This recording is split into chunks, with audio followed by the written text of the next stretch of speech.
తిరుమల శ్రీవారి బ్రహ్మోత్సవాలు అక్టోబర్ 4 నుంచి 12 వరకు జరుగుతున్నాయి. బ్రహ్మోత్సవాలలో భాగంగా ధ్వజారోహణలో ఉపయోగించే విష్ణుదర్భ, చాప, తాడు చెలిమూరు గ్రామం నుంచి తెప్పించడం జరిగింది.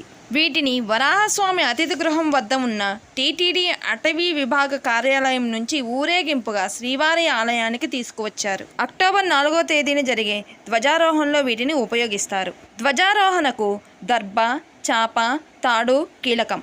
బ్రహ్మోత్సవాల ఆరంభానికి సూచనగా ధ్వజారోహణ నిర్వహిస్తారు. ఈ సందర్భంగా ధ్వజస్తంభం మీద గరుడ పతాకం ఎగురవేసి ముక్కోటి దేవతను బ్రహ్మోత్సవాలకు ఆహ్వానిస్తారు. ఋత్వికులు వేదమంత్రాలతో దర్భ, చాప ధ్వజస్తంభం చుట్టూ చుడతారు. దర్భతో పేనిన తాడుని ధ్వజస్తంభం పై వరకు చుడతారు. వీటి తయారీ కోసం టీటీడీ అటవీ శాఖ 10 రోజుల ముందు నుంచే కసరత్తు చేస్తుంది.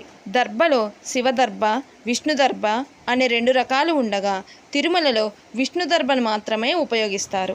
ఇలాంటి మరెన్నో తెలియని విషయాల కోసం ఛానల్ని సబ్స్క్రైబ్ చేయండి.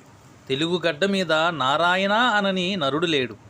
ఓం నమో నారాయణాయ.